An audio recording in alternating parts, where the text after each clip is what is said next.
Oh, what a day! What a lovely day!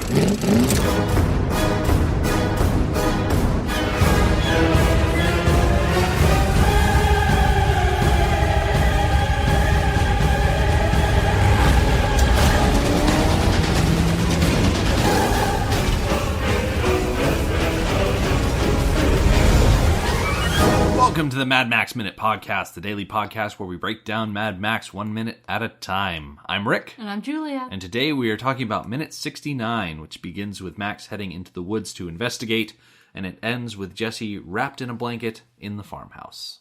Is this the last time that Max sees Jessie alive? It could be argued that Jessie is technically still alive when they bring her to the hospital. That's true. But I think this is the last time that Jessie sees Max and vice versa before the incident on the road. Okay. Yeah. That's a little depressing. Yeah. That the last time they're together, they don't even get to, be together. It's a quick, oh, there's a problem, let me hand you off to May so I can go try and fix it. Yeah. Yeah, You realize it's unfortunate. the last thing that Max says to Jessie, and as an extension to May, he kind of says it to both of them. He says, it's going to be all right. Oh. And things do not end up all right. Oh, that's awful. Yeah. Okay. Yeah. I wanted to point out that some people might chuckle at it being minute 69, but it is an incredibly, unsexy minute. A lot of people hear minute 69 and they're like, ooh, and then you watch it and you're like, oh. No.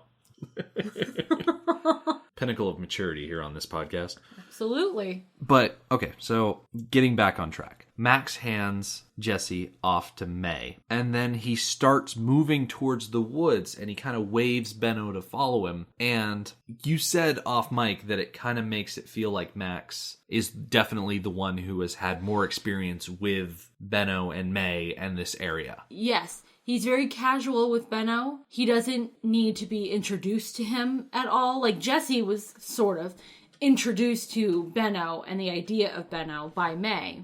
Don't mind him. He's just a big baby. Max doesn't have any such direction. He seems very familiar with Benno. So I think this is an argument for this is where Max is from. Absolutely. So Benno kind of looks both ways. He considers his options. Mm-hmm. And ends up following Max. Yeah. Well, let's rewind a bit. Okay. So before we see that, May leads Jessie away. So Max is heading into the woods, and May is leading Jessie away. And May says, come on, darling, come on, Jessie, we'll go into the house. Hey, come on. And we go from May leading Jessie away to kind of a closer shot on Max as he turns back one more time. He just goes to look to make sure that they're all going off.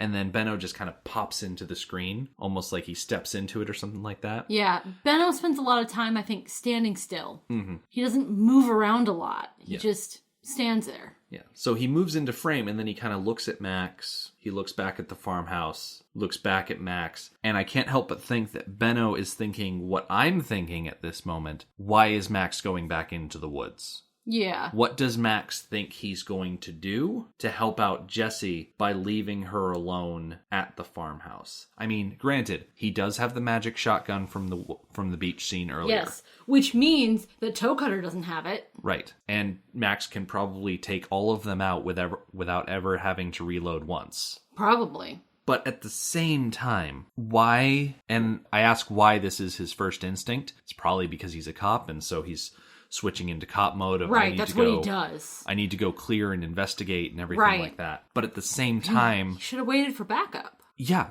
he's just one guy. Yeah. And if there are multiple bikers in the woods that were just terrorizing your wife, the best thing for him to do would be to stay with Jessie. Yes. I think. Yes, I agree. And we know, as observers who know what's coming up, they're already out of the woods. Right. The bikers have already ran probably like a wide berth around and are soon to be in the farmyard. So they're no longer in the woods. Right. Max is going there on a false errand. He's just getting himself out of the way so that the bikers can deal with Jessie and May without any sort of, well, with minimal protection. Right. And like I've said this before, like we are armchair generals watching things Absolutely. so far after the fact. But at the same time, him going into the woods, I think, is wrong on multiple levels. First of all, it's tactically irresponsible. He's outnumbered. He's going in completely blind to a situation that he doesn't understand. I mean, what is Benno going to do? Like, he's not the Hulk. He can't just start swinging fists and defeat everybody. Yes. He's just another body. Exactly. So, like I said, tactically irresponsible. I think it's emotionally irresponsible because he shouldn't be passing Jessie off to May. He should be staying with Jessie. And if all three of them, four if you include Benno, are going back to the farmhouse, Jessie might be able to say, oh, hey, where's the baby? Or Max would say, let me get Sprague. Right. You know, if they're all together in a family. Send Benno to get Sprague. Exactly. I mean, they're probably great together. I mean, Sprague would throw the ball further than he can reach, and Benno could just pick it up and bring it back to him, and they'd get along great. But if they stayed together, they would have discovered either Sprague is missing sooner than they discover it now, or they would have been able to collect Sprague before the gang gets a hold of him. Mm-hmm. So it just baffles me why he would go back into the woods. It just seems like a bad idea all around. Yes. Story-wise, we needed to separate Max and Jessie. Mm-hmm. For what's coming down the road. Yes. Poor choice of words. We need to set up the emotional sequence of events to get what we need Max to be at the very end of the movie. Mm-hmm. Because that's why he went into the woods. Right, because part of the reason he goes mad at the end of the movie is because he wasn't there to keep bad things from happening. Right. He was too busy trying to keep bad things from happening, just in the wrong place. Mm-hmm. Which, of course he's going to feel guilty about, but I don't think he necessarily should. His intention was to keep bad things from happening, and he did what he thought was the right thing to do, which turned out to be the wrong thing to do. Mm-hmm. And I don't think you should feel guilty for that. Yeah, we're definitely going to... I definitely see him, I would feel guilty for that too. I think most people would. We're definitely going to talk about that more. Probably... Oh, yeah. Not in the hospital, but directly following the hospital. Yes, I think we have a lot of psychological things coming up. Yeah, a lot of action and a lot of psychological action. We definitely want to save that for the beach scene coming up. One thing that I kind of saved for today and didn't bring up yesterday, Benno is played by an actor named Max Fairchild. So he has a top 4 on IMDb, and number 1 on that list is Mad Max 2, The Road Warrior. And something that's brought up in the crew commentary and shared all over the trivia pages is that Max Fairchild is the only other actor besides Mel Gibson to be in both Mad Max and Mad Max 2, The Road Warrior. He plays a vastly different character in the sequel. I was going to ask if it was the same character. Yeah. It's not okay. Benno once we get to Road Warrior. He's attributed as Broken Victim. We're going to see him next when we meet Lord Humongous. Okay. Max Fairchild is in that scene. Okay. So we have that to look forward to. Yeah, we'll make sure and notice him and point him out. Yeah, he's the quiet one. He's not the one that does a lot of shouting, but we'll get to that when we get to that. So, like I said, Road Warrior is number 1 for him. Mad Max is number 2 for him. Number 3 is 1987's The Howling 3, subtitle The Marsupials. Okay. So the Howling series it's a series of werewolf movies where scientists or doctors or whatever are hunting these werewolves that are terrorizing communities. I did kind of a cursory examination of the series. I think there's like 7 of them, of the Howling movies. Okay. And The Howling 3 specifically is about basically a race of, I think, were-marsupials. Like, take werewolves and take marsupials and, like... Right. It's the same kind of idea. Right. I mean, I don't even know what you'd necessarily call them outside of were-marsupials, because that is such a dumb name. And I mean, the Howling movies aren't exactly the height of horror in cinema, for sure. But, I mean, by the 3rd movie, they went from, I think, Europe to America, and now they're going to Australia to hunt these creatures. And I watched the trailer for it, and it is... Oh, it's something else. It's schlocky horror. Like, okay, I was going to ask if it was like B-movie type stuff. Yeah, it's exactly like that. Okay. They pour all of their budget into special effects and creature things and whatnot and save no money for the rest of it.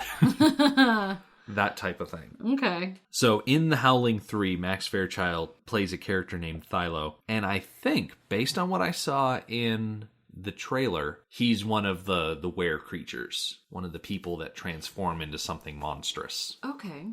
Now, so far, we've had the Mad Max movies. We've had schlocky horror. Number 4 on Max Fairchild's IMDb top 4 is 1977's The Getting of Wisdom, where he plays Mr. O'Donnell.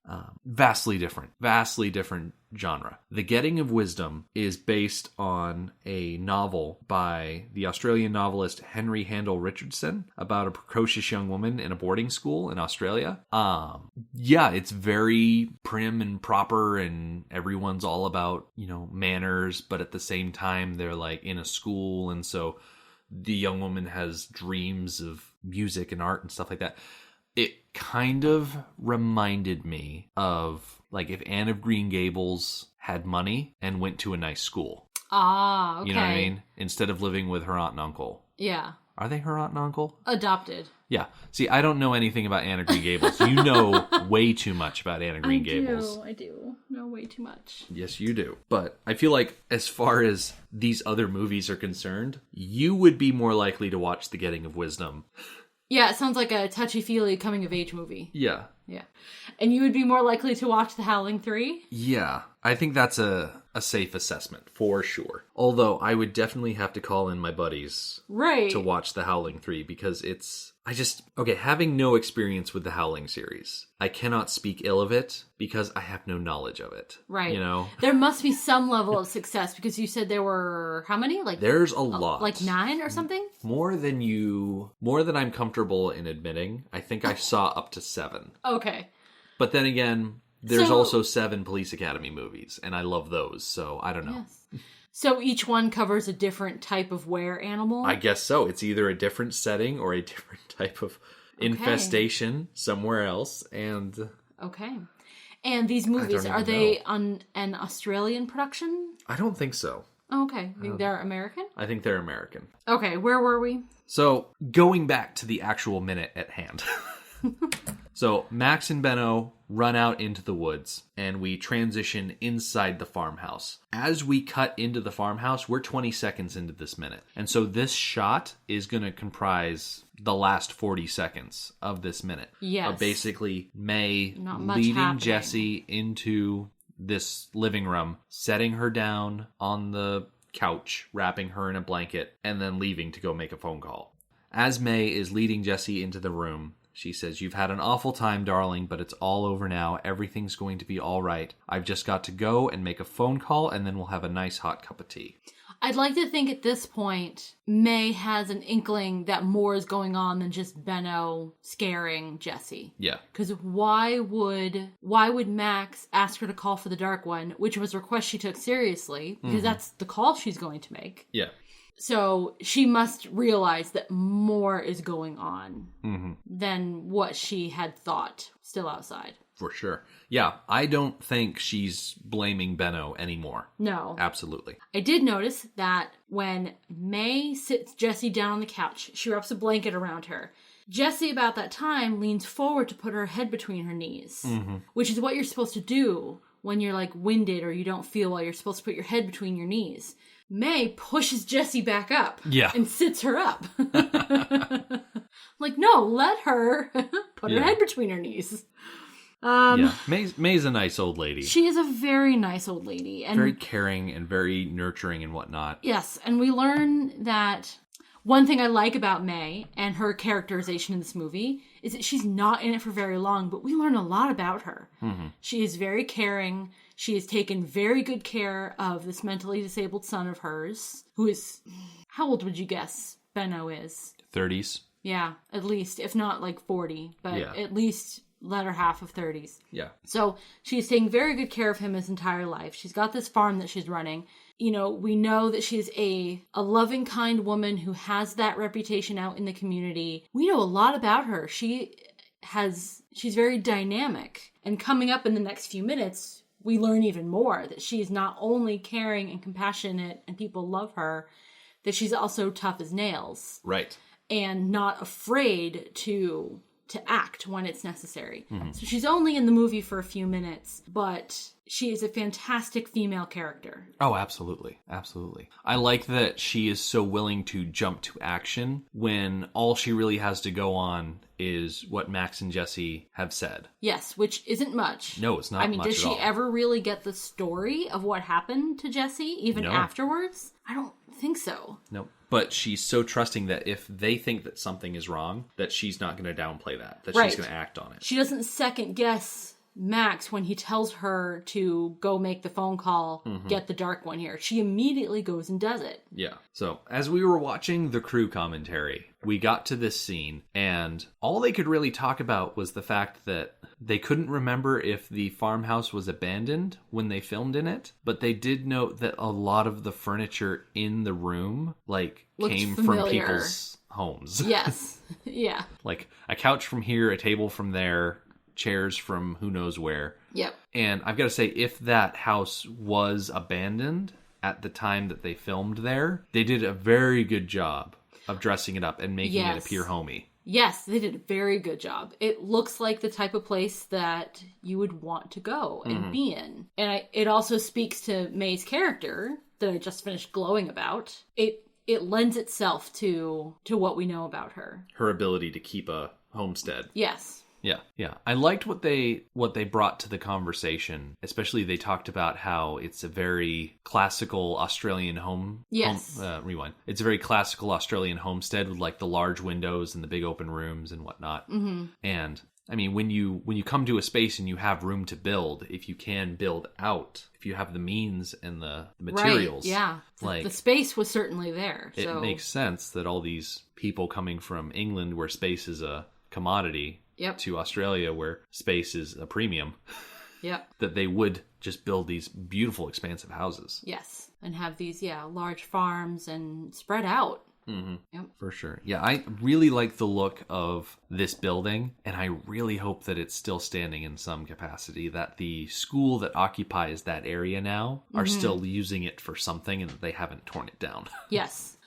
I know that the college that I went to was on the property of an old mansion, and the mansion itself was used as administration offices and a few classrooms, and then the third floor of the mansion was a ballroom, and so that was like our lecture hall. We had another smaller lecture hall, but that was the room that could hold the most people. Yeah. So that was the room that we used when we had like all school assemblies, and I think most semesters I had at least one class in that room. It was a beautiful 1860s? Yeah. 1870s, maybe around there. Mansion, so it was very beautiful. So, the school had purchased this property and had built other buildings on it, but used that building. They fit everything they could in there. Yeah. I'm sometimes a little bummed out. The college that I work for, all of the buildings were built in essentially the early 60s. Right. So there's nothing... Yeah, they're very early 60s. They're a little bland. A lot of concrete. Yeah, a lot of concrete, a lot of brick. Yeah. But the newest building, the tech center, is beautiful. It's got like sweeping lines and big windows. You very much tell that it was built modern. Yeah, and we've built... You don't have any like classic old... Yeah, I mean, we've continued to build up and utilize more buildings and satellite locations and whatnot. But yeah, there's nothing that really, nothing is really old. Like, when the school first started, it was in the basement of an old schoolhouse on the other side of town. And then when it grew to the point where they were building their own buildings, that's when we kind of moved over to the campus we're at now. But yeah, there's nothing truly old on there. I mean, granted, like, we've passed 50 years at this point of being an institution, but at the same time, it doesn't really count. The style of the 60s wasn't, I don't know, it has its points. The style of the 60s is part of our history. It's just not as appealing to me as the style of Art Deco in the 20s, and then before that, and I mean, here in New England, we have old buildings. Like, we have towns that were incorporated in like the 1750s. Yep. Like, I looked up when the English first arrived in Australia and started building up settlements, and it was, the 1780s. Oh, okay. So around the same time as So, like, New England-ish. I'm not great with history. I think America was first settled in the late 1600s. Let me double check that. Okay, yeah, let's do our homework. So, as far as American settlement is concerned, Jamestown down in Virginia was settled in 1607. Oh, okay. So, roughly 180 years. Yeah. 1607. I mean, in the grand scheme of things, 1780. It's relatively close, but roughly. Yeah. But you can still probably find just older heritage buildings at this point in certain areas of Australia. And you can definitely find older heritage buildings in this area of New England. And it's like they have a certain charm about them. Absolutely. I love many of the larger towns in our area have historic districts. And they're my favorite ones to drive through. I'll go out of my way to drive through a historic district. Mm-hmm. And I would assume that Australia also has historic districts. Oh, certainly. Where, those buildings that are old and beautiful are protected. And it's quite possible. Do we know the age of this farmhouse? Do we know when this farmhouse was built? Not specifically. Okay. It's not common knowledge. Okay. The specifics of this property. Because if this farmhouse is old enough, it might be protected. That they can't tear it down. That whoever owns it must keep it in good repair. Yeah. So I would assume that the school who owns the property is using that building in some capacity. Yeah, I'd like to think that somewhere down the road, if we can make it to Australia, that I'd like to take a trip to visit this school and just kind of maybe like call them ahead of time and be like, hey, we're tourists from America. Can we come look at your administrative building or whatever it is? Yeah, I'm sure they'll let strangers just come into an elementary school. We'll walk around. We'll get visitor passes. Maybe we'll meet one of the secretaries and she can take us on a tour and we can take pictures and whatnot. I can hope. You can. I can hope. You can. The worst they can say is no. The worst they can do is call the cops for these strange Americans who want to hang out in an elementary school. That's why we call ahead of time. Yes. I say, you gotta remember who you're dealing with. I don't run off, without a plan. Certainly not. Certainly not. So, speaking of making phone calls, the last thing we hear in this minute is May on the phone.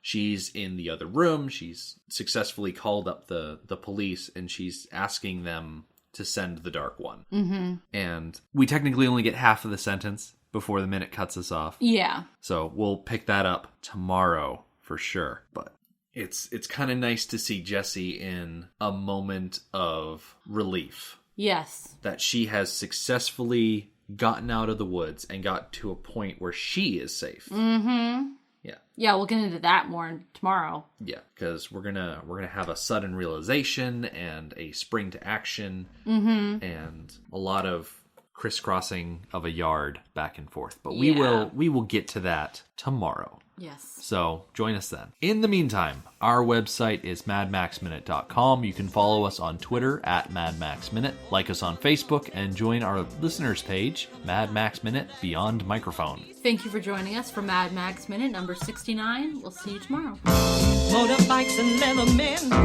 take me